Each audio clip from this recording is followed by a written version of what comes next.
Hello students, the classmate Guru channel पे आप सभी का स्वागत है। और अपने वादों के मुताबिक जैसे ही हमने बोला था बजट लेकर के हम आएंगे, तो 2024 का बजट आ गया है। और बजट हम नहीं लेकर के आए हैं, फाइनेंस मिनिस्टर निर्मला सीतारमण जी लेकर के आई हैं। बट बजट में क्या इंपॉर्टेंट चीज़ें हैं वो हम लेकर के यहाँ पर आए हैं। तो बिल्कुल एक समरी होगी बजट की आपके पास में। ये बहुत बड़ा बजट होता है, बहुत सारे पेजेस उसमें होते हैं। अगर आप पूरा बजट पढ़ने जाएंगे तो शायद सदियाँ बीत जाएंगी और बहुत बल्कि भी हो जाएगा। बिल्कुल क्रिस्प में यहाँ पर हम डिस्कस करने वाले हैं जितने भी इंपॉर्टेंट बजट से रिलेटेड पॉइंट्स हैं। तो चलिए बिना वक्त गवाए हुए शुरू करते हैं। सबसे पहले हम क्या देखेंगे, बजट संविधान में क्या चीज़ें मेंशन है बजट के बारे में, कॉन्स्टिट्यूशनल एंगल देखेंगे। उसके बाद हम क्या चीज़ देखेंगे, इंपॉर्टेंट फैक्ट्स जो हैं वो बजट से रिलेटेड, जहाँ से आपके लिए क्वेश्चन भी बन सकता है अगर आप वनडे एग्जाम की तैयारी कर रहे हैं या फिर पीसीएस वगैरह में तैयारी कर रहे हैं। तो साथ के साथ में आजकल यूपीएससी में भी कुछ ना कुछ बैकग्राउंड में जाकर के क्वेश्चन पूछे जाते हैं, तो वहाँ पर ये इंपॉर्टेंट फैक्ट्स आपको बहुत काम देंगे। उसके बाद जो है हम इस बार का जो बजट है 2024 का, उसमें क्या इंपॉर्टेंट चीज़ें हैं उसके बारे में डिस्कस करेंगे। तो चलिए शुरू करते हैं और देख लेते हैं कि क्या है इस बार के बजट में खास आपके और हमारे लिए। देख लीजिए क्या है ये की फीचर्स ऑफ बजट 2024-2025। की फीचर्स में जितने भी इंपॉर्टेंट पॉइंट्स हैं इस बार के बजट में उसको हम डिस्कस करेंगे। मिनिस्ट्री ऑफ फाइनेंस, ठीक है, गवर्नमेंट ऑफ इंडिया की तरफ से ये आया है। मिनिस्ट्री ऑफ फाइनेंस का ये बजट है। अगर बात की जाए कि कौन बजट तैयार करता है, तो यहाँ पर जो चीफ इकोनॉमिक एडवाइज़र हैं, जो कि मिनिस्ट्री ऑफ फाइनेंस के अंदर ही आती है ये पूरी बॉडी, ये क्या करती है, बजट को तैयार करती है, ठीक है। और ये बजट तैयार होने का प्रोसेस लगभग आपका अक्टूबर से स्टार्ट हो जाता है, मतलब 5 से 6 महीने लगते हैं। इस बार चूंकि अंतरिम बजट पहले आ गया था फैब में, इस वजह से ये बजट जो है वो डिले हुआ क्योंकि लोकसभा के इलेक्शंस थे। अदरवाइज़ फरवरी मार्च तक में ये बजट आपका आ जाता है, जैसा कि आपको मालूम है। तो अक्टूबर से प्रोसेस स्टार्ट होता है। चूँकि इतना बड़ा हमारा डेमोक्रेटिक एक देश है, इतनी ज़्यादा पॉपुलेशन है, अलग अलग यहाँ पर इतनी सारी मिनिस्ट्रीज़ हैं, सबके लिए आंकड़े जुटाना, उसको फिर से एलोकेट करना, पिछले साल के ट्रेंड्स को देखना, पिछले साल में क्या चुनौतियाँ रही हैं और आने वाले साल में क्या रहेंगी, इन सब को एनालाइज करना बहुत लंबा प्रोसेस होता है। तो एक बहुत टफ काम है ये। अगर हम बात कर लें कि कॉन्स्टिट्यूशनल एंगल क्या है बजट से रिलेटेड, तो संविधान में कौन सा आर्टिकल मेंशन है, आर्टिकल 112, यानी कि संविधान में अनुच्छेद जो 112 है वो बात करता है किसके बारे में, बजट के बारे में। लेकिन ध्यान रखिएगा, अगर आपसे पूछा जाए कि क्या कॉन्स्टिट्यूशन में बजट शब्द मेंशन है, तो बजट शब्द जो है वो मेंशन नहीं है। इसके जगह में किस शब्द का यूज़ होता है, AFS, यानी कि एनुअल फाइनेंशियल जो आपका स्टेटस है, ठीक है, यानी कि वार्षिक वित्तीय विवरण। इस तरीके से आपसे क्या है, कॉन्स्टिट्यूशन का जो आर्टिकल है 112 उसमें मेंशन है। बजट शब्द कहीं पर भी क्लियरली नहीं लिखा हुआ है, हम बोलचाल की भाषा में इसका यूज़ करते हैं। अब अगर हम समझें कि बजट का मतलब क्या होता है भाई, तो बजट का मतलब क्या होता है, आप अगर अपने नॉर्मल भाषा में समझें कि हमारे घर में हम जब अपना डे टू डे लाइफ का बजट बनाते हैं, अपना एक मंथ का बजट जब बनाते हैं, तो उसमें क्या करते हैं, हम यही सारी चीज़ें करते हैं कि अगर मान लीजिए आप वर्किंग हैं तो मेरी सैलरी इतनी है और मेरा इस साल का खर्च, इस महीने का खर्च जो है वो इतना है। जब मैं उसको कैलकुलेट करती हूँ तो मुझे पता चलता है कि इस बार इस महीने में प्रॉफिट में हूँ या फिर मैं लॉस में हूँ। तो यहाँ पर बजट में बेसिकली क्या होता है, सरकार की जितने भी आय हैं और सरकार का जितना व्यय है, यानी कि उसकी जितनी भी रिसिप्ट्स हैं, जितनी उसकी प्राप्तियाँ हैं और जितना एक्सपेंडिचर है, इसके बीच का जो अंतर होता है उसी को क्या करते हैं, बजट में हम कैलकुलेट करते हैं, ठीक है। इसको क्या बोल दिया जाता है, राजस्व बजट, जिसमें क्या होता है, राजस्व आय और राजस्व व्यय के बीच का डिफरेंस जो होता है उसको आकलन किया जाता है, ठीक है। तो बेसिकली सिंपल आसान भाषा में ये चीज़ें समझिए। एक और आर्टिकल बहुत इंपॉर्टेंट है, आर्टिकल 114, ये बोला जाता है विनियोग विधेयक। विनियोग विधेयक क्या होता है, एक कंसोलिडेटेड फंड होता है जिसको संचित निधि बोला जाता है। सरकार की जितनी भी ये राजस्व प्राप्तियाँ होती हैं, चाहे वो टैक्स वगैरह से कलेक्ट करते हैं, इन सारी चीज़ों को संचित निधि में जमा किया जाता है और फिर उस संचित निधि से सरकार अपने सारे खर्च को क्या करती है, वो पैसे निकाल करके उसको पे करती है। लेकिन संचित निधि से पैसे निकालने के लिए सबसे पहले जो है वो संसद से, पार्लियामेंट से परमिशन लेनी पड़ती है गवर्नमेंट को, और वो किस आर्टिकल के तहत होता है, वो होता है आर्टिकल 114, यानी कि विनियोग विधेयक पहले पास किया जाता है, उसमें सरकार परमिशन लेती है संसद से और तभी जाकर के संचित निधि से सरकार कोई भी खर्च कर सकती है, ठीक है। तो ये 2-3 आर्टिकल जो होते हैं बहुत इंपॉर्टेंट होते हैं। इसके बाद आपका एक आर्टिकल होता है मनी से रिलेटेड, तो मनी बिल, और दूसरा आर्टिकल इंपॉर्टेंट होता है वित्त विधेयक 117। ये दोनों अलग एंगल हैं, बट अगर बजट से रिलेटेड बात की जाए, संचित निधि से रिलेटेड बात की जाए, तो आर्टिकल 112, 114। ये हुआ आपका ओवरव्यू, ठीक है, कि बजट क्या होता है, उसमें आय व्यय का का क्या होता है, आकलन किया जाता है। आय और व्यय के बीच में कितना अंतर है, इसके बारे में बात की जाती है। एक टर्म होता है फिस्कल डेफिसिट, यानी कि राजकोषीय घाटा।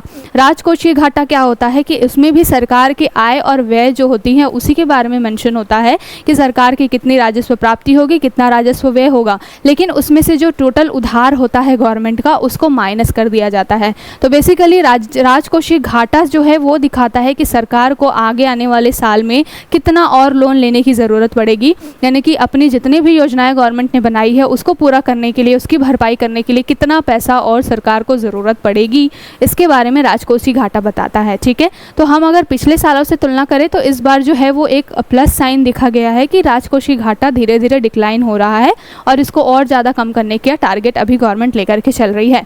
एक और इम्पॉर्टेंट फैक्ट अगर पूछा जाए कि कितने का ये बजट था, तो टोटल 48.31 लाख करोड़ का लगभग ये बजट है। ठीक है ना, इसमें बात की गई है कि अभी सरकार ने जितनी भी पूरी योजनाएं बनाई है इस साल, जितने भी अलग अलग मिनिस्ट्रीज़ को बजट एलोकेट किया है उसमें टोटल खर्च गवर्नमेंट को इतना आने वाला है। और इसके एवज में अगर बात की जाए कि इस खर्च को कंप्लीट करने के लिए, पूरा करने के लिए सरकार को प्राप्तियाँ कितनी होंगी, तो प्राप्तियाँ सरकार को लगभग 25 पॉइंट समथिंग की होंगी। यानी कि यहाँ पर आप देख लीजिए कि सरकार का खर्च तो ज़्यादा है और उसको जो प्राप्तियां हो रही हैं टैक्स वगैरह से, टैक्स कलेक्शन करके, जीएसटी वगैरह से, प्राप्ति जो है वो केवल 25% हो रही है। इट मीन्स कि मेरे एनुअल आय में से मान लीजिए सालाना आय मेरी कितनी है, यहाँ पर मैं इन दोनों को मर्ज कर दूँ तो अगर मान लीजिए मुझे 48 रुपीज़ जो है वो खर्च करने हैं और वो खर्च करने के लिए मेरे पास आमदनी कितनी हो रही है, केवल और केवल 25 रुपीज़ का। इट मीन्स क्या है कि बाकी का जो एडिशनल खर्च होगा वो मुझे कहीं ना कहीं से उधार लेकर के करना पड़ेगा।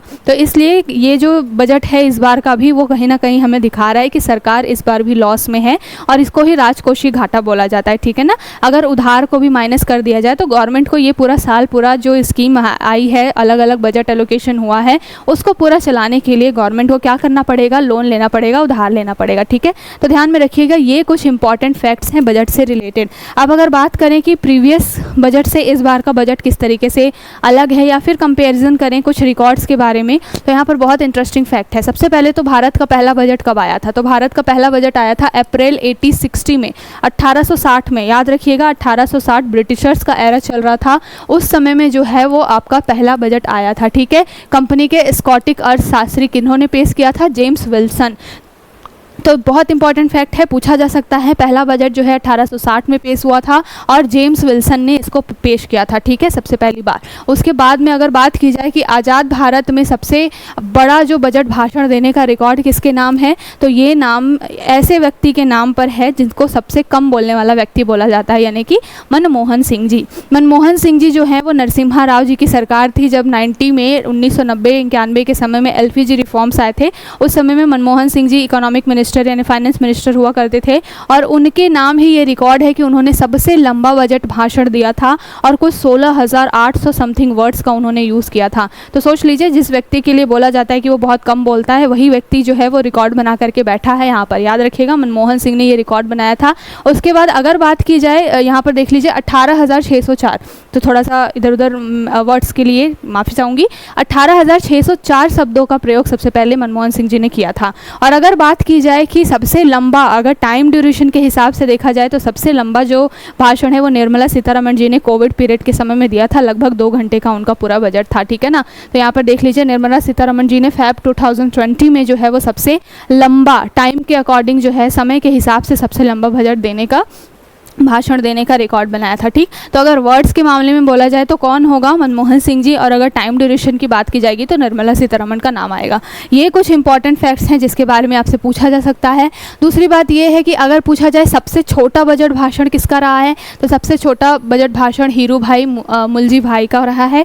अगर बात की जाएगी कोविड महामारी के बाद में पूरी तरीके से डिजिटल बजट जो है वो कब पेश हुआ है, तो ये सबसे पहले 2021-22 में हुआ है। इसके पहले जो है पेपर फॉर्म फॉर्म में बजट पेश किया जाता था। कोविड के बाद से 2021-22 में डिजिटल रूप से बजट जो है वो पेश किया जाता है। कुछ और इम्पॉर्टेंट फैक्ट्स की अगर बात करें तो निर्मला सीतारमण जी जो हैं वो 2019 में बजट पेश करने वाली दूसरी महिला बनी है। और पहली महिला कौन थी? इंदिरा गांधी जी। इंदिरा गांधी जी भी एकमात्र पहली ऐसी महिला थी जिन्होंने बजट पेश किया था। कब किया था? 1970-71 में। लेकिन निर्मला सीतारमण जी दूसरी महिला ऐसी बन गई हैं। आपको कन्फ्यूज़न हो सकता है अगर कहीं पर स्टेटमेंट बने तो आप ये सोचेंगे कि एक तरीके से फाइनेंस मिनिस्टर तो निर्मला सीतारमण है काफ़ी लंबे समय से, तो कई लोगों को ऐसा लगेगा कि ये पहली महिला होंगी जिन्होंने बजट पेश किया होगा, बट ऐसा नहीं है। इंदिरा गांधी जी पहले ही ये कारनामा कर चुकी हैं 1971 में। उसके बाद अगर बात की जाए कि कौन ऐसे व्यक्ति हैं जिन्होंने सबसे ज़्यादा बजट प्रस्ताव पेश किया है, मतलब अगर बात की जाए कि कितने बार किसी व्यक्ति ने सबसे ज़्यादा बार जो है बजट पेश किया हो, तो ये रिकॉर्ड किसके नाम है? मोरारजी देसाई के नाम है। ये सारे फैक्ट्स आपसे एक दो स्टेटमेंट में बन सकते हैं। मोरारजी देसाई ने लगभग 10 बार जो है वो बजट पेश किया है और अभी निर्मला सीतारमण जी का ये 7वां बजट है, इसको भी याद में रखिएगा। अभी 5 साल अगर वो और रहेंगी तो फिर ये 12 हो जाएगा, मतलब मोरारजी देसाई जी का भी रिकॉर्ड जो है वो टूट जाएगा। तो इस तरीके के कुछ इंपॉर्टेंट फैक्ट्स हैं जहाँ से आपके लिए क्वेश्चन बन सकते हैं, इसको हमने देखा है और यहाँ पर से आपके 1-2 फैक्ट्स जरूर बन सकते हैं। ठीक है, अब चलिए ये इंपॉर्टेंट फैक्ट्स रहे। अब इस बार के बजट में क्या खास है इसके बारे में बहुत क्विक जो है वो चीज़ें देखते हुए चलते हैं। ठीक है, इंपॉर्टेंट टू द पॉइंट चीज़ें देखते चलेंगे। सबसे पहले बात की जाए कि road map for our pursuits of विकसित भारत। तो सबसे पहले तो इस बार की जो गवर्नमेंट है इसका फिर से स्लोगन क्या है? विकसित भारत। और ये जो है 2047 तक, हम ऐसे भी आज़ादी का जब पूरा 100 साल कंप्लीट कर लेंगे तब तक के लिए हम अपने अलग अलग जो है मिशन चला रहे हैं। कभी किसी को विकसित भारत का नाम दे देते हैं, फिर विकास और उसमें नए नए शब्द जोड़ते जाते हैं। तो इस तरीके से इस बार जो रोड मैप बनाया गया है विकसित भारत को लेकर के, उसमें 4 मेजर फैक्टर्स के ऊपर में ध्यान दिया गया है। आपसे प्रश्न बन सकता है कि वो 4 फैक्टर्स कौन कौन से हैं। तो सबसे पहले बात की जाएगी गरीबी की। तो गरीब जो पुअर जो जनता है, हमारी गरीब जो जनता है, उसके ऊपर पहला फोकस रहेगा। उसके बाद दूसरा फोकस किसके ऊपर में रहेगा? महिलाओं के ऊपर में। तो अगर आपको पूछा जाए कि 4 मेजर फैक्टर्स बताइए जिसके ऊपर में इस बार गवर्नमेंट का सबसे ज़्यादा ध्यान है, तो सबसे पहला आएगा पुअर्टी या फिर गरीबी। ठीक है ना, गरीबी के ऊपर सबसे ज़्यादा ध्यान है। उसके बाद वुमेन सेक्टर जो महिलाओं से रिलेटेड है, इसके ऊपर में सबसे ज़्यादा ध्यान रहेगा। तीसरा जो सबसे इम्पॉर्टेंट होता है किसी भी देश का युवा उस देश का भविष्य, तो तीसरा जो मेजर रोड मैप जो है वो ध्यान देने वाला चीज़ क्या है? वो युवा है। और उसके बाद में सबसे ज़्यादा जो है वो इम्पॉर्टेंट कौन है? हमारे किसान, क्योंकि चूँकि भारत जो है कृषि प्रधान देश है, इसलिए चौथे जो मेजर पॉइंट के रूप में किसान को चुना गया है। तो ये 4 मेजर फैक्टर्स कह लीजिए इकोनॉमी के, जिसके ऊपर में इस बार के बजट में सबसे ज़्यादा ध्यान दिया गया है। एक तो गरीबी के ऊपर में, दूसरा है महिलाओं के ऊपर में, तीसरा युवाओं के ऊपर में और चौथा है किसान के ऊपर में। ठीक है, यहाँ से आपके डायरेक्टली क्वेश्चन बन सकते हैं। अगली अगर हम बात कर लें कि बजट की थीम क्या रही है, तो इन्हीं सारी चीज़ों के ऊपर में ही थीम रही है। जब बात आती है गरीबी की तो बीपीएल परिवार और पुअर मिडिल क्लास परिवार। तो सबसे पहले देख लीजिए थीम में मिडिल क्लास है। उसके बाद में एमएसएमई। जब बात आ रही है युवाओं की, तो युवा की क्या परेशानियां हैं? एक तो रोजगार की परेशानियां, दूसरी स्किल की, और तीसरा जो है एमएसएमई सेक्टर, क्योंकि यही युवा, यही लोग, यही महिलाएं जो है वो आपके एमएसएमई सेक्टर में कंट्रीब्यूट कर रही हैं। तो आप इस तरीके से लिंक करके भी याद रख सकते हैं। अगर आपसे पूछा जाए कि बजट की थीम में किन 4 चीज़ों के ऊपर में बहुत ध्यान दिया गया है, सबसे पहले एम्प्लॉयमेंट, स्किल, एमएसएमई और फिर मिडिल क्लास यानी कि गरीबी वगैरह से रिलेटेड, जो मध्यम वर्गीय परिवार है उनसे रिलेटेड। ठीक है, तो ये 4 आपके बजट की थीम हो गई।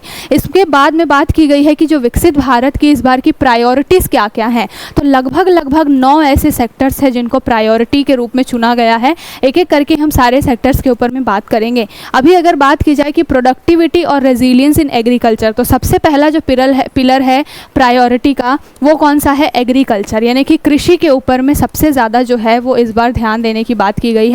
क्योंकि हमें मालूम है बहुत सारे किसानों की आत्महत्या कर लेने की पूरी समस्याएं निकल के आती रहती हैं। फिर किसानों के लोन से रिलेटेड, इंटरेस्ट से रिलेटेड चीज़ें हैं, और सिंचाई वगैरह से रिलेटेड बिजली की समस्या, बहुत मौसम अगर ख़राब हो गया तो उनका फसल जो है बर्बाद हो जाती है। एमएसएमई को लेकर के इतना मुद्दा चलता है। तो कृषि जो है वो बहुत इंपॉर्टेंट टॉपिक है, क्योंकि हमारे जीडीपी का 18% ये योगदान करते हैं। और अगर पॉपुलेशन वाइज देखा जाए तो सबसे ज़्यादा आबादी जो है वो कृषि क्षेत्र में काम करती हुई भी दिखाई देगी। इसलिए इस सेक्टर को सबसे पहले प्रायोरिटी दी गई है। और इसमें क्या बात बोली गई है कि इस बार सुधार कैसे किया जाएगा, तो एग्रीकल्चर सेक्टर में ट्रांसफॉर्मिंग एग्रीकल्चर रिसर्च, तो ज़्यादा से ज़्यादा रिसर्च को बढ़ावा दिया जाएगा। उसके बाद अगला जो फैक्टर है क्या है, कोऑपरेटिव पॉलिसीज़। कोऑपरेटिव पॉलिसीज़ कहने की सहकारी जो नीतियाँ हैं। सहकारी क्या होते हैं, सहकारिता के बारे में आपको मालूम होगा कि बहुत सारे लोग मिलकर के क्या करते हैं, एक समिति बना लेते हैं और वो क्या करते हैं, छोटे लेवल पे बिजनेस अपना स्टार्ट कर देते हैं, जैसे कि अमूल वगैरह हो गए, या फिर आपने गांव में देखा होगा सेल्फ हेल्प ग्रुप में जो महिलाएं होती हैं अचार पापड़ का बिजनेस कर रही होती हैं। तो इस सारे जो सहकारी समितियां जो होती हैं ये भी कहीं ना कहीं एग्रीकल्चर से रिलेटेड ही होती हैं, तो इनको भी और ज़्यादा इन्हेंस करने के लिए पॉलिसी बनाने की बात की गई है।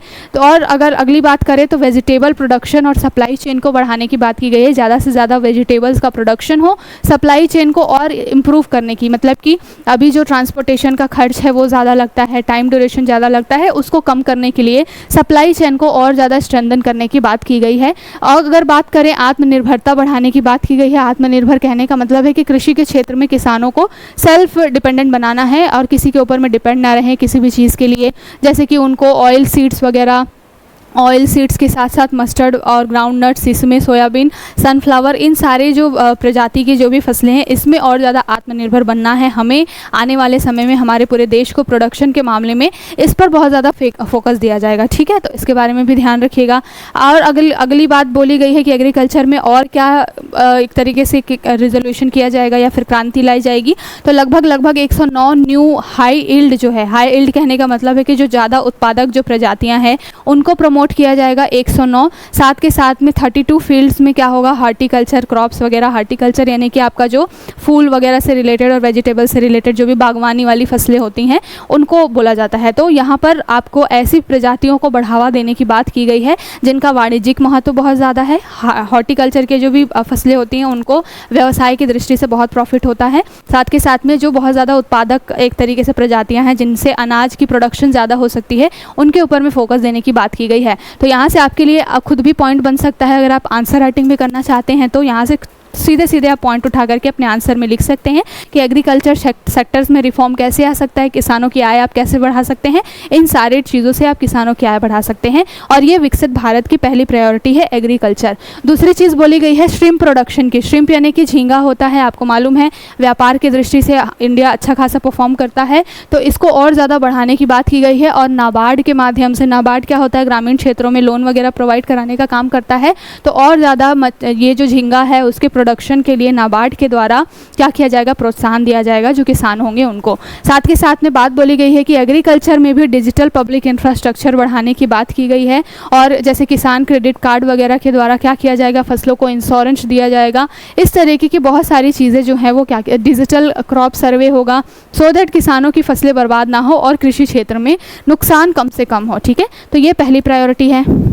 दूसरी प्रायोरिटी है एम्प्लॉयमेंट एंड स्किल। रोज़गार से रिलेटेड जो है ये सेक्टर भी बहुत इंपॉर्टेंट होता है, और इसमें क्या रिफॉर्म लाने की बात की गई है, तो यहाँ पर पीएम पैकेज के नाम से यहाँ पर 3 मेजर स्कीम लेकर के आई है गवर्नमेंट। यहाँ पर बात की गई है 3 schemes for employment linked incentive. यहाँ पर क्या बात की गई है, 1 month wage to new entrants in formal sector. बात बोली गई है कि अगर कोई अगर कोई व्यक्ति है जो कि पहली बार क्या कर रहा है, फॉर्मल सेक्टर में यानी कि औपचारिक क्षेत्र में काम करने के लिए जा रहा है, तो गवर्नमेंट की तरफ से 15,000 रुपये का इंसेंटिव जो है वो दिया जाएगा। वो एम्प्लॉय को भी दिया जाएगा, एम्प्लॉयर को भी दिया जाएगा, और ये 15,000 रुपये 3 इंस्टॉलमेंट में दिए जाएंगे, सो दैट ज़्यादा से ज़्यादा लोग क्या हो, प्रमोट हो सके जॉब करने के लिए। और इसकी वजह से लगभग 210 लाख युवाओं को क्या होगा, फ़ायदा होगा, तो ये ध्यान रखिएगा। दूसरी चीज़ क्या बोली गई है यहाँ पर, स्कीम ए तो ये रही। दूसरी स्कीम बोली गई है कि ईपीएफओ के माध्यम से एम्प्लॉयर और एम्प्लॉय दोनों को ही फ़ायदा दिया जाएगा। ईपीएफओ क्या होता है कि जो सैलरी होती है उससे कुछ पैसे कट करके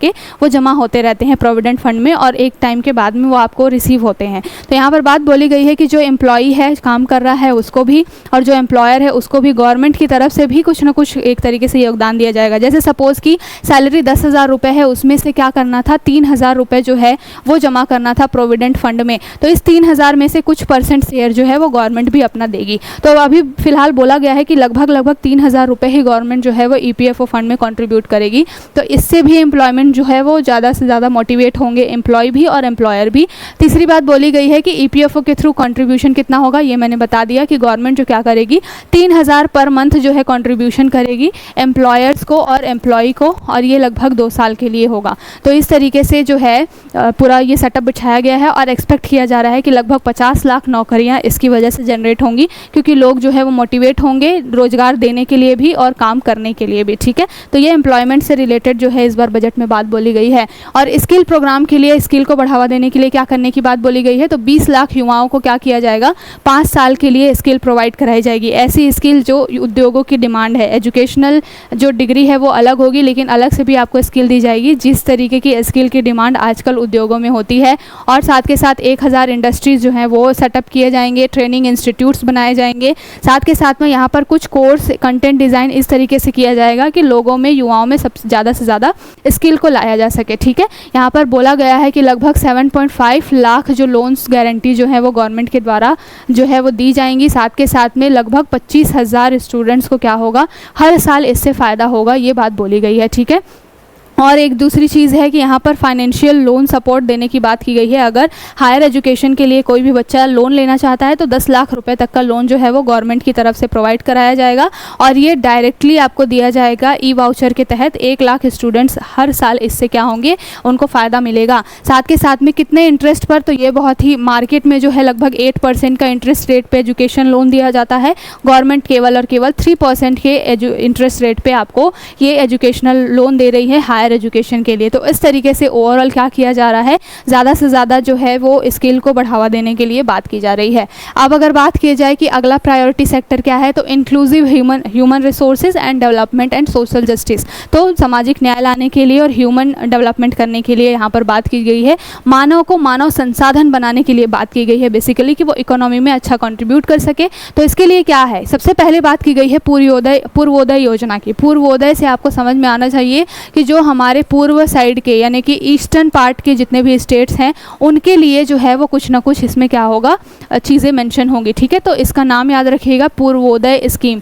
पूर्वोदय स्कीम में कौन कौन से राज्यों को बेसिकली कवर किया गया है, तो यहाँ पे बिहार, झारखंड, वेस्ट बंगाल, ओडिशा, आंध्र प्रदेश, इन सारों को क्या किया गया है, एक तरीके से इकोनॉमिक अपॉर्चुनिटी देने के लिए कवर किया जाएगा। हम यहाँ पर नॉर्थ ईस्टर्न की बात नहीं कर रहे हैं, हम यहाँ नॉर्दर्न जो हमारे यहाँ पे जो ईस्टर्न जो हमारे स्टेट्स हैं उसके बारे में बात कर रहे हैं। अगर ये हमारा इंडिया का मैप है तो ये वाला जो एरिया है ना, यहाँ पर आपको बिल्कुल नॉर्थ ईस्ट वाला एरिया दिखेगा। हम इसकी बात नहीं कर रहे हैं, हम बात कर रहे हैं ईस्टर्न पार्ट में जो यहाँ पर आपके राज्य आते हैं, इनके बारे में हम बात कर रहे हैं कि आपका जो बिहार हो गया, झारखंड हो गया, यहाँ पर आपको दिखाई देगा ओडिशा, बंगाल और आंध्र प्रदेश। इनमें इकोनॉमिक जनरेशन के लिए हम काम कर रहे हैं और इसी को हमने पूर्वोदय नाम दिया है। दूसरी बात बोली गई है, लगभग 3 लाख करोड़ का जो स्कीम चलाया जाएगा इसके लिए। साथ के साथ में प्रधानमंत्री जनजातीय उन्नत ग्राम अभियान। अच्छा, ये जनजातीय जो ट्राइबल पॉपुलेशन वाले जो आपके स्टेट्स हैं उनके लिए रहेगा। तो प्रधानमंत्री जनजातीय ये जो प्रोग्राम चल रहा है ये बेसिकली सोशियो इकोनॉमिक कंडीशन ठीक करने के लिए, यानी कि जो ट्राइबल एरिया से पॉपुलेटेड बहुत ज़्यादा जो स्टेट्स हैं वहाँ पर या फिर जो एरियाज़ हैं वहाँ पर सामाजिक आर्थिक जो स्थिति वो सुधर सके, इसके लिए काम होगा यहाँ पर। और लगभग 5 करोड़ ट्राइबल पीपल्स जो होंगे उनको इससे फ़ायदा मिलेगा, इसके बारे में बात की गई है। साथ के साथ में जो इंडियन पोस्ट पेमेंट बैंक है उसकी भी लगभग 100 ब्रांचेस इन ईस्टर्न एरियाज़ में यानी कि बिहार, झारखंड, वेस्ट बंगाल, ओडिशा, आंध्र प्रदेश में खोलने की बात की गई है। तो याद रखिएगा ये ह्यूमन रिसोर्स डेवलपमेंट के लिए ये काम किया जा रहा है।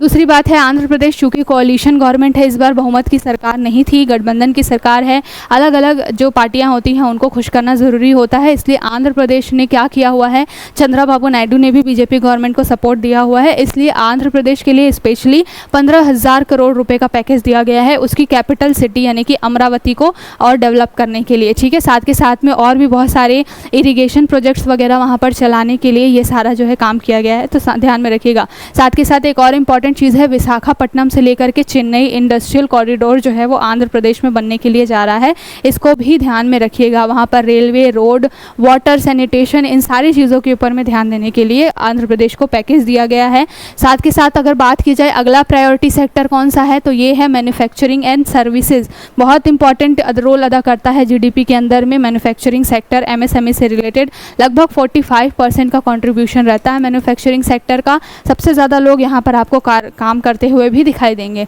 तो मैन्युफैक्चरिंग सेक्टर्स में सबसे पहले क्या आता है, एमएसएमईज आती हैं, ठीक है। एमएसएमईज ही क्या करती हैं, प्रोडक्शन करने का काम करती हैं। तो इनके लिए क्या चीज़ें बोली गई हैं, क्रेडिट गारंटी स्कीम लेकर के आई जाएगी और लोन वगैरह प्रोवाइड कराने से रिलेटेड चीज़ें होंगी एमएसएमई सेक्टर में। साथ के साथ में यहाँ पे बोला गया है एमएसएमई यूनिट्स और food eradication, quality safety testing वगैरह के लिए सेटअप बिठाए जाएंगे। एमएसएमईज के लिए नए नए क्रेडिट लोन दिए जाएंगे। साथ के साथ एक मुद्रा लोन दिया जाता है एमएसएमई सेक्टर में। इस मुद्रा लोन में अभी तक जो क्या होता था, 10 लाख जो है वो लोन दिया जाता था लोन के रूप में विदाउट एनी गारंटी, ठीक है। अगर आप बैंक से लोन लेने जाएंगे तो पहले आपको कुछ ना कुछ गारंटी रखनी पड़ती है, श्योरिटी रखनी पड़ती है श्योरिटी के लिए, उसके बाद जो है बैंक आपको पैसे देती है। बट यहाँ मुद्रा लोन के अंतर्गत कोई भी अगर एमएसएमई सेक्टर में काम करना शुरू करना चाहता है तो 10 लाख रुपये का लोन अब तक गवर्नमेंट दे रही थी, इसको बढ़ा करके अब 20 लाख कर दिया गया। तो आपसे क्वेश्चन बन सकता है मुद्रा लोन की सीमा कितनी बढ़ाई गई है, 10 से 20 लाख कर दी गई है। तो बेसिकली एमएसएमई सेक्टर के ऊपर में जितना भी एक तरीके से स्ट्रेस है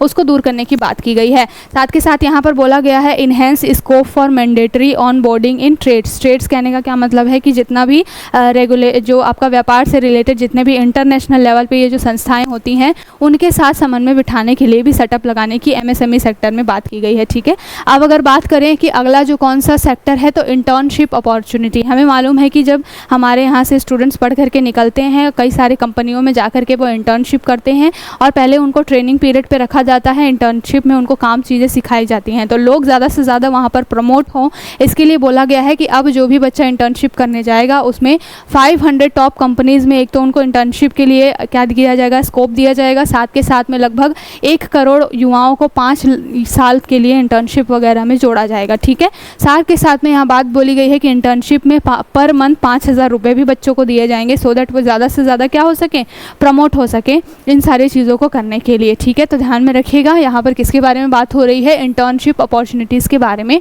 बात हो रही है। और ये दूसरी चीज़ क्या है, यहाँ पर बात बोली जा रही है 12 industrial parks under the national industrial corridor development programme. Government का जो है यहाँ पर कॉरिडोर, इंडस्ट्रियल कॉरिडोर डेवलप करने का पूरा प्रोग्राम चलता है। कॉरिडोर बेसिकली क्या होते हैं, इंडस्ट्रियल कॉरिडोर कहने का मतलब है कि एक ऐसा इंफ्रास्ट्रक्चर बना देना कि कम से कम समय में एक जगह से दूसरे समय में लॉजिस्टिक्स सामान वगैरह पहुँच सके, ठीक है। तो यहाँ पर बेसिकली बात बोली गई है कि 12 ऐसे इंडस्ट्रियल कॉरिडोर बनाए जाएंगे आने वाले समय में। साथ के साथ में रेंटल हाउसिंग वगैरह जो है उसकी भी क्या की जाएगी, एक तरीके से इंडस्ट्रियल एरियाज़ में सुविधाएं की जाएंगी। पीपीपी मॉडल को ज़्यादा से ज़्यादा प्रमोट किया जाएगा यानी कि पब्लिक प्राइवेट पार्टनरशिप। साथ के साथ क्रिटिकल मिनरल मिशन चल रहा है। क्रिटिकल मिनरल्स क्या होते हैं, ऐसे मिनरल्स जो कि धरती पे हैं लेकिन निष्कर्षण उनका बहुत ज़्यादा क्या है, डिफ़िकल्ट है। बट ये क्रिटिकल मिनरल्स आपको जितने भी इलेक्ट्रॉनिक गैजेट्स हैं उसमें भी दिखाई देंगे और भी वेरियस यूजेस होते हैं, तो इनको और ज़्यादा प्रोडक्शन रिसाइकलिंग वगैरह करने के लिए सेटअप बिठाया जाएगा। और यहाँ पर बात बोली गई है कि जो ट्रिब्यूनल एंड अपीलिएट ट्रिब्यूनल्स होते हैं, जब भी इंडस्ट्री से रिलेटेड कोई भी मुद्दा होता है वहाँ पर फिर फाइनेंशियली मुद्दा होता है और फिर वो ट्रिब्यूनल्स वगैरह में जाता है जिसके लिए हमने बना रखा है एनक्लेट वगैरह। तो यहाँ पर इन सारे ट्रिब्यूनल्स को भी थोड़ा और स्ट्रेंथन किया जाएगा सो दैट कोई भी डिस्प्यूट हो इंडस्ट्री से रिलेटेड उसको कम से कम समय में क्या किया जा सके, रिजॉल्व किया जा सके। दूसरी बात बोली गई है अर्बन डेवलपमेंट के लिए क्या किया जाएगा, यानी कि शहरी क्षेत्रों में डेवलपमेंट के लिए क्या किया जाएगा। सबसे पहले जो स्टाम्प ड्यूटी वगैरह है उसको थोड़ा सा स्ट्रेंथन किया जाएगा, ठीक है।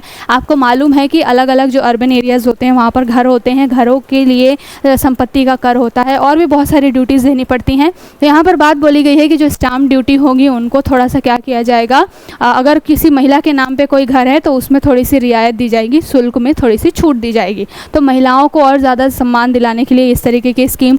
दूसरी बात है स्ट्रीट मार्केट्स वगैरह की व्यवस्था की जाएगी। आपने देखा होगा कई सारे जो छोटे टाउन होते हैं ना, वहाँ पर आपको आसपास में एक एरिया ऐसा दिख जाएगा जहाँ पर आपको सारी चीज़ें एक जगह पे अवेलेबल हो जाती हैं। तो वैसे ही आपको अर्बन एरियाज़ में स्ट्रीट मार्केट्स वगैरह जो है वो वीकली हाट वगैरह जो है जैसे संडे मार्केट, मंडे मार्केट इस तरीके से लगते हैं, तो वैसा सेटअप बिछाया जाएगा। तीसरी बात बोली गई है ट्रांजिट ओरिएंटेड डेवलपमेंट किया जाएगा और यहाँ पर बात बोली गई है कि लगभग 14 जो लार्ज सिटीज़ होंगी जिनकी जो आबादी 30 लाख से ऊपर है वहाँ पर ये ट्रांजिट ओरिएंटेड डेवलपमेंट होंगे, यानी कि ट्रांजिशन से रिलेटेड या फिर साथ के साथ में ट्रांसपोर्टेशन से रिलेटेड भी यहाँ पर चीज़ें होंगी। और सबसे मेन मुद्दा क्या होता है, बड़ी बड़ी जो सिटीज़ होती हैं ना वहाँ पर पानी की समस्या सबसे ज़्यादा होती है, क्योंकि वहाँ पर एक तो बारिश हो रही है तो वहाँ पर मिट्टी नहीं है, अब्जॉर्व नहीं कर पाती है है धरती, और वहाँ पर जो ग्राउंड वाटर लेवल है वो भी कम हो रहा है, और भी बहुत सारे इश्यूज़ होते हैं। तो वाटर मैनेजमेंट को लेकर के स्पेशली अर्बन एरियाज़ में जो है वो प्रोजेक्ट्स लगाए जाएंगे, इसके बारे में बात की गई है।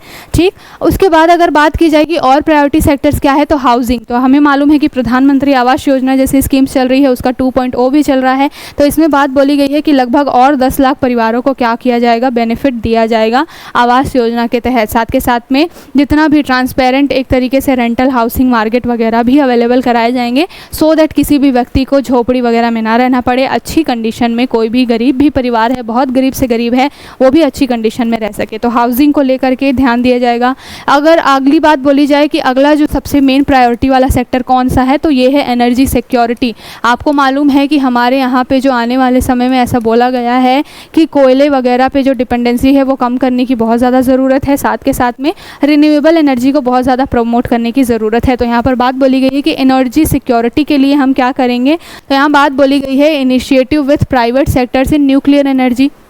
परमाणु जो ऊर्जा है उसको ज़्यादा से ज़्यादा बढ़ावा दिया जाएगा, जो हमारे परमाणु तत्व होते हैं उनके थ्रू एनर्जी जनरेट करने की बात की जा रही है। साथ के साथ में रिसर्च एंड डेवलपमेंट करने की बात की गई है। Bharat small modular reactor and new technologies जो होती हैं ना, ये बेसिकली कम से कम पॉल्यूशन करती हैं। इनको क्या बोला जाता है, शॉर्ट फॉर्म में इनको बोला जाता है BSMR। तो यहाँ पर जो है BSMR टेक्नोलॉजी जो है परमाणु क्षेत्र से रिलेटेड है, न्यूक्लियर क्षेत्र से रिलेटेड है, इसमें क्या है बढ़ावा देने की बात की गई है। साथ के साथ अगर बात की जाए कि एनर्जी ऑडिट कराने की बात की गई है। एनर्जी ऑडिटिंग क्या होती है कि आपको कितनी चीज़ों की ज़रूरत है, आपने कितना यूज़ किया, इस तरीके से पूरी ऑडिटिंग होती है। तो बिल्कुल वैसे ही एनर्जी ऑडिटिंग करने की बात की गई है, और इसके लिए लगभग 60 क्लस्टर और 100 और भी एक्सपांड क्लस्टर जो हैं वो स्थापित करने की बात हो गई है। ठीक है, उसके बाद में अगर बात की जाए कि पम्प्ड स्टोरेज पॉलिसी वगैरह होगी कि स्टोर करके हम एनर्जी को रख सकें। साथ के साथ में किन 2 कंपनियों को जो है टेंडर दिया गया है, तो यहाँ पर याद रखिएगा पूछा जा सकता है NTPC और भेल जो है उनको लगभग 800 मेगावाट का कॉमर्शियल प्लांट वगैरह लगाने का टेंडर भी दिया गया है, एनर्जी सिक्योरिटी को ध्यान में रखते हुए। तो इन दोनों कंपनियों के नाम इंपॉर्टेंट है, पूछा जा सकता है NTPC और भेल। जो भी बजट में चीज़ें मेंशन हो जाती हैं वो डेफिनेटली आपसे प्रश्न पूछा जा सकता है। आगे बात की जाए, यहाँ पर 1 करोड़ हाउस होल्ड जो है उनको इलेक्ट्रिसिटी प्रोवाइड कराने की बात है इसमें। साथ के साथ में यूनिट्स एवरी मंथ, तो 300 जो यूनिट्स हैं वो आपको फ्री में दी जा रही है। और ये स्कीम किसके तहत चल रही है, PM सूर्य घर मुफ्त बिजली योजना। तो PM सूर्य घर मुफ्त बिजली योजना जो है वो गवर्नमेंट की एक स्कीम है, जिसके थ्रू लगभग 1 करोड़ परिवारों को 300 यूनिट फ्री में दिया जा रहा है, और इससे लगभग 1.28 करोड़ जो लोग हैं वो क्या होंगे, फैसिलिटेट होंगे, यानी कि उनको सुविधाएं मिलेगी। तो ये स्कीम बहुत इंपॉर्टेंट है। नाम क्या है इसका, PM सूर्य घर मुफ्त बिजली योजना। याद में रखिएगा इसको, सूर्य घर मुफ्त बिजली योजना। ठीक है, इसका भी जो मेंशन है वो इस बार के बजट में किया गया है, तो याद रखिएगा, इस मिशन को भूलिएगा नहीं। मुफ्त बिजली योजना, 300 यूनिट 1 करोड़ परिवारों को। अगला जो है इंफ्रास्ट्रक्चर के ऊपर में क्या चेंजेस करने वाली है गवर्नमेंट, तो यहाँ पर बात की गई है कि लगभग जो है 11 यहाँ पर लाख जो है करोड़ फॉर इंफ्रास्ट्रक्चर डेवलपमेंट। पैसे के मामले में बात की जाए तो GDP का लगभग 3.4% जो है वो इंफ्रास्ट्रक्चर डेवलपमेंट पे खर्च किया जा रहा है। सीधे स्टेटमेंट बन सकता है आपसे कि GDP का कितना % इंफ्रास्ट्रक्चर पे खर्च हो रहा है, लगभग 3.4। ये जो 11 लाख 12 लाख इनको याद करना नहीं ज़रूरी उतना होता, बट ये जो परसेंटेज में होते हैं GDP के, ये आपको याद करना ज़रूरी होता है, क्योंकि आपसे क्वेश्चन पूछ लिया जाता है। दूसरी बात बोली गई है कि लगभग 1.5 लाख करोड़ रुपए जो है वो आपके क्या होंगे, इंटरेस्ट फ्री लोन वगैरह भी प्रोवाइड कराया जाएगा जब हम इंफ्रास्ट्रक्चर डेवलपमेंट की बात करेंगे। साथ के साथ में ये जो पूरा चरण है वो फेज़ 4 का चरण है, और यहाँ पर बात की गई है जो लॉन्च किया जाएगा फेज़ 4 का, और यहाँ पर जो है वेदर कनेक्टिविटी के साथ साथ 25,000 रूरल जो हैबिटेशन है उनको क्या फैसिलिटेट किया जाएगा इंफ्रास्ट्रक्चर के मामले में। तो ये बहुत इंपॉर्टेंट है। यहाँ से एक क्वेश्चन आपके लिए बन सकता है कि GDP का 3.4% इंफ्रास्ट्रक्चर पे खर्च हो रहा है। दूसरी बात है इरिगेशन और फ्लड के मामले में। जैसे हमें मालूम है कि बहुत बड़े लेवल पे इंडिया में हर साल बाढ़ वगैरह आती रहती है। सबसे ज़्यादा बाढ़ कहाँ पे आती है, आपको या तो साउथ के स्टेट्स में दिखाई देगा, या फिर कोस्टल एरियाज़ है वहाँ पर आती है, और फिर आपके बिहार वगैरह जैसे एरियाज़ होते हैं। ठीक है, जहाँ पर नदियाँ बहुत ज़्यादा भारी भरकम नदियाँ हैं, गंगा हो गई, आपकी गंडक हो गई, इनसे जो भी सहायक नदियाँ मिली हुई हैं वहाँ पर आपकी बाढ़ आ जाती है। ठीक है ना, तो यहाँ पर इरीगेशन के लिए यानी कि सिंचाई के लिए और जो बाढ़ वगैरह आती है उसके लिए क्या सेटअप बिछाया गया है, तो Koshi Mechi intra state link परियोजना। यहाँ पर आपको पता होना चाहिए कोशी नदी कहाँ है, बिहार में। तो कोशी मेची जो है इंट्रा स्टेट लिंक परियोजना भी बिछाई जा रही है। इसके लिए लगभग 20 अदर जो आपके स्कीम्स होंगी जिसका सीधा सीधा जो है फ्लड मैनेजमेंट से रिलेशन है, इसके बारे में बात की गई है। और इसके लिए लगभग 11,500 रुपये खर्च किए जा रहे हैं। साथ के साथ और ज़्यादा सिक्किम, उत्तराखंड जैसे जो आपके पहाड़ी एरियाज़ हैं वहाँ पर भी बहुत ज़्यादा लैंडस्लाइड की और फ्लड वगैरह की कंडीशन होती है, असम वगैरह, तो यहाँ पर भी एक असिस्टेंस प्रोवाइड कराने के लिए मैनेजमेंट होगा बाढ़ से रिलेटेड। और भी जितने भी बाढ़ वगैरह आती है ना, तो वहाँ पर बहुत सारी फैमिलीज़ जो होती हैं वो उसको एक जगह से दूसरे जगह जाना पड़ता है, तो उनको फिर से रिहेबिलिटेट करने के लिए हिमाचल प्रदेश वगैरह में असिस्टेंस प्रोवाइड कराने के लिए सेटअप बिछाया जाएगा। तो ये फ्लड से रिलेटेड चीज़ें हैं। मेजर जिन जिन एरियाज़ में हमेशा बाढ़ की समस्याएं होती हैं, आपके पहाड़ी एरिया या फिर जहाँ पर बहुत भारी बड़ी नदियाँ बह रही हैं, तो वहाँ पर सेटअप बिछाने की बात की गई है। अगर बात की जाए इंफ्रास्ट्रक्चर के अंदर ही एक टूरिज़्म सेक्टर भी बहुत इंपॉर्टेंट है। हमारे यहाँ पर टूरिज़्म से भी अच्छा खासा रेवेन्यू जनरेट होता है। टूरिज़्म सेक्टर के लिए अभी आपने करंट में पढ़ा होगा कि हम नालंदा को फिर से रीओपन करने जा रहे हैं। नालंदा कहाँ पे है? बिहार के राजगीर में है। इसकी अपनी हिस्ट्री रही है जिसको बख्तियार खिलजी ने डिस्ट्रॉय कर दिया था। तो यहाँ पर फिर से जो है वो नालंदा यूनिवर्सिटी के थ्रू आपको इंटरनेशनल स्टूडेंट्स आकर के यहाँ पर पढ़ाई करते हुए दिखाई देंगे। इसके लिए बातचीत की जा रही है। साथ के साथ में यहाँ पर विष्णुपाद टेम्पल कॉरिडोर बनाया जा रहा है, और जो ये पूरा कॉरिडोर है वो काशी विश्वनाथ टेम्पल कॉरिडोर में ही बनाया जाएगा। तो विष्णुपाद टेम्पल कॉरिडोर, साथ के साथ महाबोधि टेम्पल कॉरिडोर, ये पूरा काशी विश्वनाथ वाले एरिया में उत्तर प्रदेश में आपको मिलेगा, बनारस वाले एरिया में। साथ के साथ में यहाँ पर राजगीर नालंदा वाला तो आपका है ही, साथ के साथ उड़ीसा में भी जो जगन्नाथ टेम्पल है, आपने करंट में पढ़ा होगा कि वहाँ पर हम क्या कर रहे हैं, उसका सौंदर्यीकरण कर रहे हैं। तो इन सारी चीज़ों को बजट में भी शामिल किया गया है और इस पर फोकस देने की बात की गई है, सो दैट ज़्यादा से ज़्यादा टूरिज्म को प्रमोट किया जा सके। अगली बात है इनोवेशन, रिसर्च एंड डेवलपमेंट के फील्ड में हम क्या काम करने जा रहे हैं। तो यहाँ पर एक स्कीम चला रहे हैं, अनुसंधान national research fund for basic research and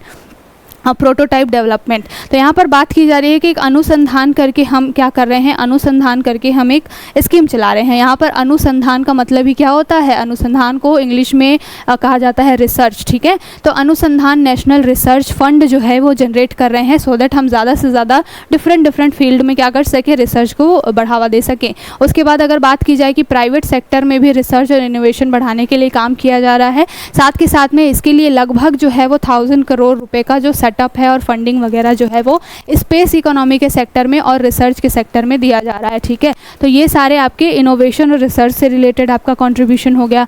अगर बात करें कि रूरल और अर्बन दोनों ही एरियाज़ में ज़मीन से रिलेटेड क्या सेटअप किया जा रहा है, तो आपको मालूम होगा स्वनिधि ऐसा करके आपने एक योजना भी सुनी होगी, जहाँ पर संपत्ति का क्या किया जा रहा था, जैसे कि आधार कार्ड आपकी आइडेंटिटी है, वैसे संपत्तियों का भी, ज़मीन का भी आइडेंटिटी कार्ड बनाया जा रहा था। तो बिल्कुल उसको और प्रमोट करने की बात बोली जा रही है। भू आधार जो है वो अब हर ज़मीन के लिए जिनकी संपत्ति है उनके लिए आएगा, और ये एक unique land parcel identification number होगा जिसका नाम क्या दिया गया है, भू आधार। तो आपसे पूछा जा सकता है क्वेश्चन, याद रखिएगा कि भू आधार किससे संबंधित है, तो ज़मीन से। भू है मतलब, भू का मतलब होता है ज़मीन, ठीक है। यहाँ पर और क्या किया जाएगा, सर्वे ऑफ सब डिविजन्स जो हैं, करंट ओनरशिप किसके पास है, इसके लिए सर्वे वगैरह कराया जाएगा। बेसिकली ये सब काम क्यों करती है गवर्नमेंट, ज़्यादा से ज़्यादा ज़मीन जो है वो गवर्नमेंट को मिल सके और जो अवैध कब्जा वगैरह होता है उसको थोड़ा सा हटाया जा सके, so that government infrastructure development कर सके, ठीक है ना।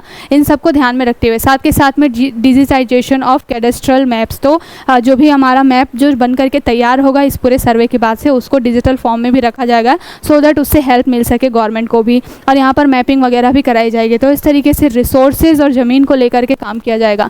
अगर दूसरी बात की जाए टेक्सोनॉमी फॉर क्लाइमेट फाइनेंस, तो क्लाइमेट से रिलेटेड हमारा मुद्दा समझ ही रहे हैं आप कि कितना ज़्यादा क्रूशियल है। हर समय में कुछ ना कुछ नई चीज़ें निकल करके आती हैं कि क्लाइमेट चेंज की वजह से ये हो गया, हीट वेव की वजह से इतनी बीमारियां फैल गई वगैरह वगैरह। तो इसको ध्यान देना बहुत ज़रूरी है, इसके लिए भी गवर्नमेंट ध्यान दे रही है, उसके लिए कुछ ना कुछ फंडिंग दे रही है। साथ के साथ में जो FDI इन्वेस्टमेंट जो है, ओवरसीज़ इन्वेस्टमेंट, ओवरसीज़ यानी कि जो भारतीय मूल के लोग हैं विदेशों में रह रहे हैं, उनसे सबसे ज़्यादा इन्वेस्टमेंट जो है वो ग्रैब करने के लिए गवर्नमेंट कोशिश कर रही है।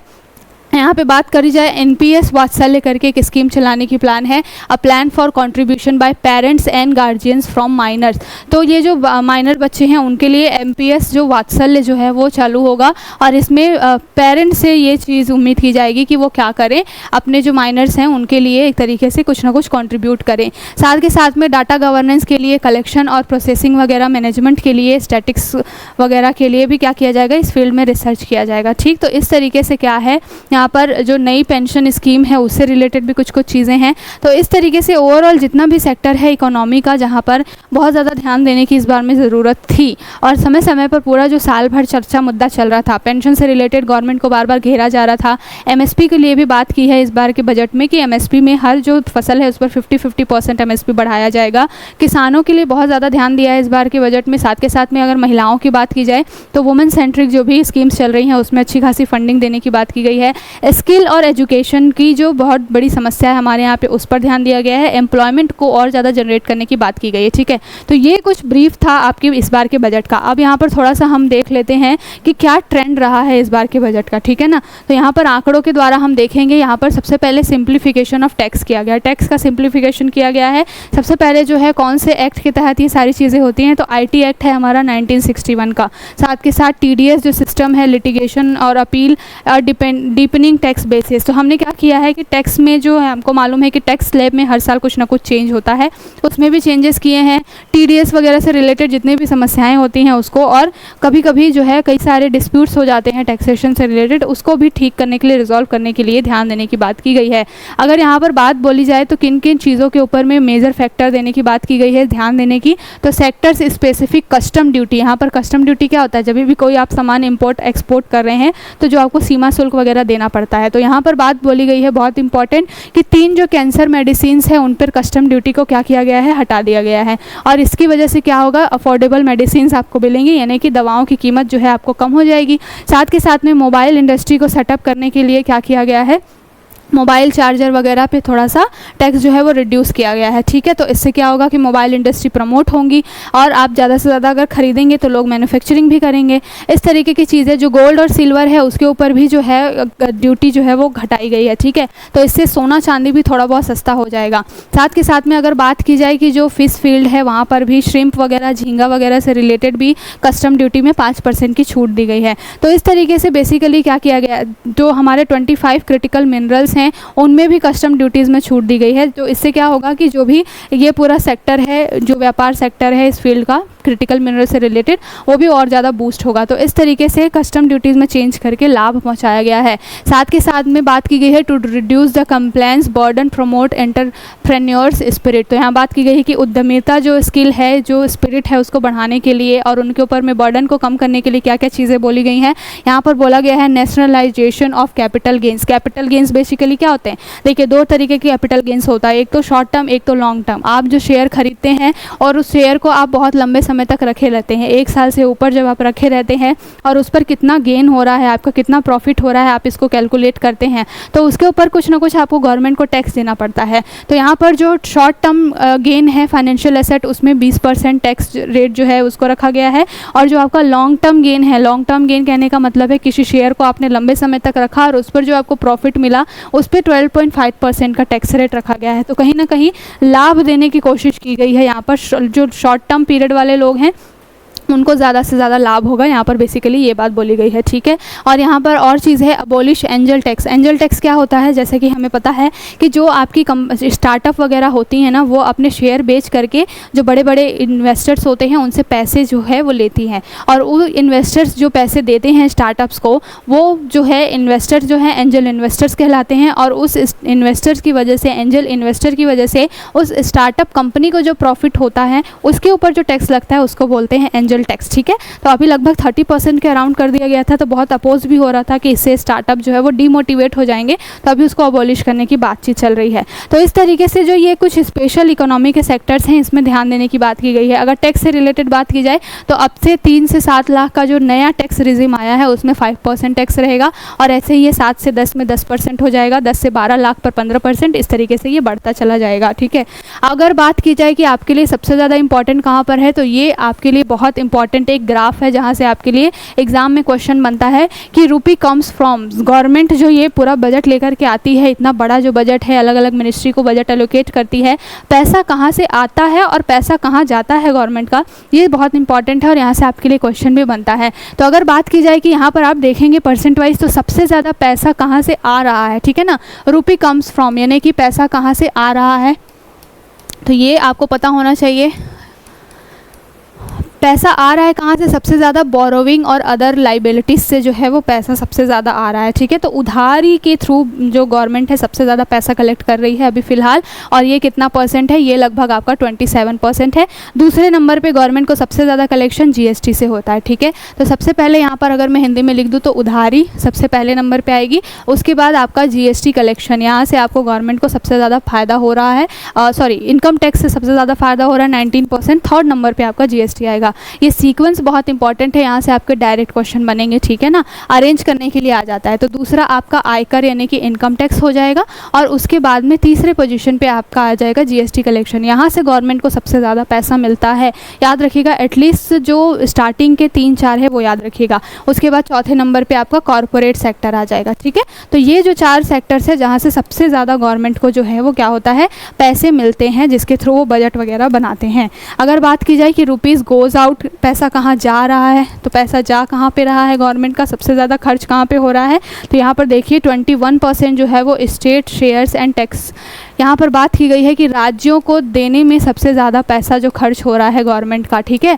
राज्यों को जो शेयर वो देते हैं, टैक्स वगैरह कलेक्ट होता है उसमें, तो सबसे ज़्यादा 21% जो है सरकार का पैसा, केंद्र सरकार का पैसा राज्यों को देने में, टैक्स वगैरह ड्यूटी वगैरह में जो शेयर देते हैं उसमें चला जाता है। दूसरे नंबर पर क्या आ जाता है? दूसरे नंबर पर आपका यहाँ पर दिख रहा है इंटरेस्ट पे, जो गवर्नमेंट ब्याज अदा करती है ना, कभी उन्होंने लोन लिया होता है उस पर, तो ब्याज अदा करने के ऊपर में सबसे ज़्यादा गवर्नमेंट जो है वो खर्च करती है। तीसरे नंबर पे अगर आ जाएगा सबसे ज़्यादा पैसा कहाँ खर्च हो रहा है गवर्नमेंट का, तो ये हो रहा है सेंट्रल सेक्टर स्कीम्स। 2 तरीके की स्कीम्स होती है, तो सेंट्रल स्पॉन्सर्ड, दूसरी होती है सेंट्रल सेक्टर। सेंट्रल सेक्टर कहने का मतलब है कि जिसमें पूरी की पूरी 100% फंडिंग जो है वो केंद्र सरकार करती है जिन योजनाओं में, और केंद्र प्रायोजित कहने का मतलब है कि स्कीम तो गवर्नमेंट, सेंट्रल गवर्नमेंट बनाती है, बट वहाँ पर राज्यों के बीच में अपना डिवाइड होता है कि इतना परसेंट सेंट्रल गवर्नमेंट देगी, इतना राज्य देगी। बट यहाँ पर किसकी बात हो रही है? यहाँ बात हो रही है सेंट्रल सेक्टर की, यानी कि 100% पैसा जो है वो सरकार देती है जिन स्कीम्स में।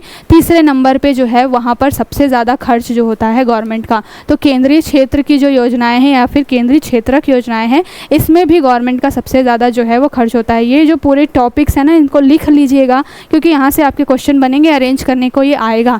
उसके बाद अगर चौथे नंबर पर देखा जाए तो यहाँ पर टाई है, किसके किसके बीच में? अदर एक्सपेंडिचर के बीच में और फाइनेंस कमीशन एंड ट्रांसफर के बीच में। तो वित्त आयोग का जो ट्रांसफ़र है और अदर जो एक्सपेंडिचर है वहाँ पर जो है सबसे ज़्यादा खर्च होता है, ठीक है। तो एटलीस्ट 3-4 यहाँ पर याद रखिएगा, ठीक।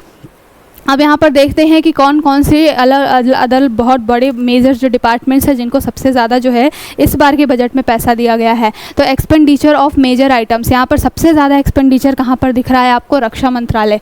तो रक्षा मंत्रालय डिफेंस में आपको दिख रहा है एक्सपेंडिचर के मामले में। उसके बाद में जो रूरल डेवलपमेंट है, फिर एग्रीकल्चर, फिर होम अफेयर्स, उसके बाद एजुकेशन, IT सेक्टर, हेल्थ, ठीक। और उसके बाद में सबसे कम अगर फंडिंग दी गई है तो किसे दी गई है? कॉमर्स एंड इंडस्ट्री को। उसके पहले सोशल वेलफेयर यानी कि सामाजिक कल्याण को, और तीसरे लीस्ट थर्ड पे आपका एनर्जी। तो सबसे ज़्यादा पूछा जाए किसको दिया गया इस बार?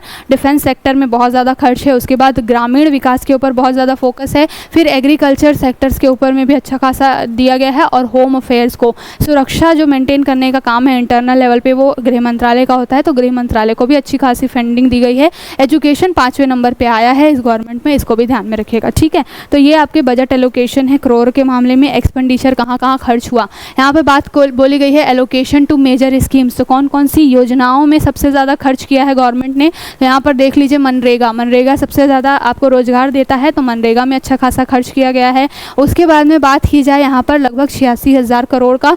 उसके बाद में अगर दूसरे नंबर पर बात की जाए तो यहाँ पर न्यूक्लियर पावर प्रोजेक्ट्स के बारे में हमने जैसे बात की, न्यूक्लियर एनर्जी जनरेट करने के लिए वहाँ पर। उसके बाद अगर तीसरे नंबर पर बात की जाए तो यहाँ PLI फार्मास्यूटिकल्स इसके लिए, और फिर आपको रिसर्च एंड डेवलपमेंट प्रोजेक्ट्स में। ऐसे ही आपको यहाँ पर दिखाई देगा, इसके पहले भी और भी हैं, जैसे मान लीजिए अगर मैं सीक्वेंस बिठाऊं, सबसे पहले मनरेगा पर सबसे ज़्यादा खर्च किया गया है। उसके बाद आपको यहाँ पर दिखाई दे रहा है कि 10,000 रुपये खर्च किए गए हैं सोलर पावर ग्रिड्स के लिए। उसके बाद में 10,000 करोड़ हैं ये ना, ठीक है। मैं ऐसे रुपए में बोल रही हूँ तो कंफ्यूज नहीं हो गया, गवर्नमेंट रुपए में खर्च नहीं करेगी, हमेशा लाखों करोड़ों में ही खर्च करेगी, ठीक है। तो दूसरे नंबर पर सोलर आ गया। उसके बाद में आपको कौन सा दिखाई दे रहा है? ये दिखाई दे रहा है आपका जो लाइन्स ऑफ क्रेडिट अंडर्स, ये आइडिया स्कीम। उसके बाद में यहाँ पर देख लीजिए आपका LPG जो है हमारे यहाँ पे उज्ज्वला योजना, उसके लिए सबसे ज़्यादा खर्च है। फिर आपका इस तरीके से जो आपके सेमीकंडक्टर वाले क्षेत्र है, इस वजह से सेक्टर वाइज आपको क्या कर लेना है, एक लिस्ट बना लेनी है कि सबसे ज़्यादा और सबसे कम किसको दिया गया है, ठीक है। अब यहाँ पर हमने बात कर ली कि रेवेन्यू रिसिप्ट्स और कैपिटल रिसिप्ट्स। रेवेन्यू रिसिप्ट्स यानी कि कितनी राजस्व प्राप्तियाँ इस बार गवर्नमेंट को हो रही हैं, और कैपिटल रिसिप्ट कहने का मतलब है कि कितनी पूंजीगत प्राप्तियाँ हो रही हैं। देखिए इसको समझिए, राजस्व प्राप्ति का मतलब हमेशा प्रॉफिट होता है गवर्नमेंट के लिए, क्योंकि ये ऐसी प्राप्तियाँ, ऐसी रिसिप्ट्स होती हैं ना जिस पे गवर्नमेंट को कोई भी लाइबिलिटी क्रिएट नहीं होती। ये पैसा गवर्नमेंट का है, गवर्नमेंट जैसे चाहे वैसे यूज़ कर सकती है। लेकिन ये जो कैपिटल पूंजीगत प्राप्तियाँ होती हैं ये हमेशा लॉस होती हैं, क्योंकि इन प्राप्तियों में, ये प्राप्तियां बेसिकली उधार वगैरह लेकर के गवर्नमेंट प्राप्त करती है और फिर गवर्नमेंट को इस पे इंटरेस्ट देना पड़ता है। तो पूंजीगत प्राप्ति जो है वो अच्छी नहीं होती है गवर्नमेंट के लिए, लेकिन राजस्व प्राप्ति जैसे कि टैक्स कलेक्शन वगैरह से, तो राजस्व प्राप्ति गवर्नमेंट के लिए अच्छी होती है। और इसमें बताया गया है कि ये ट्रेंड सकारात्मक दिख रहा है, इस बार अच्छी खासी राजस्व प्राप्ति गवर्नमेंट को हुई है, जो कि अच्छी बात है। ठीक है, और यहाँ पे पूंजीगत प्राप्तियाँ जो घटी हैं, डेफिनेटली अगर राजस्व प्राप्ति अच्छी खासी हो रही है तो ज़्यादा लोन लेने की उनको ज़रूरत ही नहीं पड़ेगी। तो यहाँ पर दिख रहा है आपको कि पूंजीगत प्राप्ति डिक्लाइन हो गई है। ठीक है, लेकिन यहाँ पर ध्यान रखिएगा, कैसे पूछा जाता है कि लगातार 4-5 सालों में बढ़ी है या घटी है। यहाँ पे देखिए कि जो 2023-24 था वहाँ पे पूंजीगत प्राप्ति बढ़ गई थी, तो लगातार तो नहीं घटी है, लेकिन हाँ इस साल ज़रूर घट गई है। ठीक है, और वैसे यहाँ पर देखेंगे आप तो लगातार बढ़ी है, यानी कि राजस्व प्राप्तियाँ लगातार बढ़ी है, ये सही है, बट राजस्व पूंजीगत प्राप्ति लगातार बढ़ी नहीं है, घटी नहीं है, इसको याद रखिएगा। अब यहाँ पे बात की जाए रेवेन्यू एक्सपेंडिचर की, राजस्व व्यय की, तो हम जैसे हमने बात की कि राजस्व प्राप्ति अच्छी होती है तो राजस्व व्यय उसका उल्टा हो जाएगा। राजस्व व्यय गवर्नमेंट के लिए अच्छा नहीं होता है। क्यों अच्छा नहीं होता है? क्योंकि ये गवर्नमेंट की लाइबिलिटी होती है, ये उनको करना है, इसके प्रॉफिट में कुछ भी गवर्नमेंट को नहीं मिलेगा। जैसे कि सामाजिक कल्याण की चीज़ों पे गवर्नमेंट को खर्च करना है, सड़क बनवाना है, ये सारी चीज़ें गवर्नमेंट की ड्यूटी है, तो उसके ऊपर में वो रेवेन्यू एक्सपेंडिचर कर रहे हैं। सड़क बनाना फिर भी ठीक है, क्योंकि उसकी वजह से कुछ ना कुछ प्रॉफिट गवर्नमेंट को होगा, लेकिन ऐसी चीज़ें, राजस्व व्यय ऐसे व्यय होते हैं जिन पे गवर्नमेंट को कुछ बेनिफिट नहीं मिलता है, वो उसकी ड्यूटी होती है, वो उनको करना होता है, जैसे सोशल वेलफेयर की चीज़ें। तो यहाँ पर राजस्व व्यय अच्छा नहीं होता है। दोनों में से कोई एक ही चीज़ अच्छी होगी, या तो राजस्व प्राप्ति या तो राजस्व व्यय। तो राजस्व प्राप्ति जो होती है वो अच्छी होती है गवर्नमेंट के लिए, व्यय जो है वो अच्छा नहीं होता। और जस्ट अपोजिट यहाँ पर होता है कैपिटल एक्सपेंडिचर, यानी कि पूंजीगत व्यय जो होता है वो गवर्नमेंट के लिए अच्छा होता है। क्यों अच्छा होता है? क्योंकि इसकी वजह से संपत्ति जनरेट होती है। पूंजीगत व्यय बेसिकली क्या है? अगर एयरपोर्ट हम बना रहे हैं, रोड वगैरह हम बना रहे हैं, तो ये सारे क्या होते हैं? पूंजीगत व्यय होते हैं। अब खर्च तो कर रहे हैं, बट उससे क्या होगा? हमें प्रॉफिट होगा। अगर रोड बनेगी, ट्रांसपोर्टेशन जो है वो आसान हो जाएगा, ज़्यादा से ज़्यादा व्यापार होगा, तो गवर्नमेंट को इनडायरेक्टली फ़ायदा होगा। तो यहाँ पर संपत्ति वगैरह जनरेट करने के लिए जो कैपिटल एक्सपेंडिचर यानी पूंजीगत व्यय किया जाता है वो गवर्नमेंट के लिए फ़ायदेमंद होता है, इसको ध्यान रखिएगा। तो यहाँ पर अगर आप ट्रेंड देखेंगे तो गवर्नमेंट का जो राजस्व व्यय है वो भी बढ़ गया है। तो ये बहुत अच्छी चीज़ तो है नहीं, क्योंकि गवर्नमेंट बहुत ज़्यादा खर्च कर रही है, ऐसा खर्च जिस पर उसको बहुत प्रॉफिट नहीं मिलेगा। साथ के साथ अगर बात की जाए पूंजीगत व्यय की, तो पूंजीगत व्यय भी बढ़ा है। तो यहाँ पर जो है व्यय के मामले में दोनों चीज़ें बढ़ी हैं, राजस्व भी और पूंजीगत भी। बट अगर प्राप्ति के मामले में देखेंगे तो राजस्व प्राप्ति तो बढ़ी है, बट राजस्व व्यय जो है वो डिक्लाइन हुआ है। ठीक है, तो इसको ध्यान में रखिएगा। तो ये था आज का पूरा सेशन। आई होप आपको सेशन अच्छा लगा होगा। बजट से रिलेटेड जितने भी इंपॉर्टेंट क्वेश्चन आ सकते थे, जो भी टॉपिक्स थे, समराइज हमने वे में उसको देखा है। आई होप आपको सेशन अच्छा लगा होगा। ज़्यादा से ज़्यादा क्लासमेट गुरु चैनल को लाइक करिए, शेयर करिए, सब्सक्राइब करिए। कल फिर मिलेंगे, तब तक के लिए अपना ध्यान रखिए। शुक्रिया, bye bye and take care.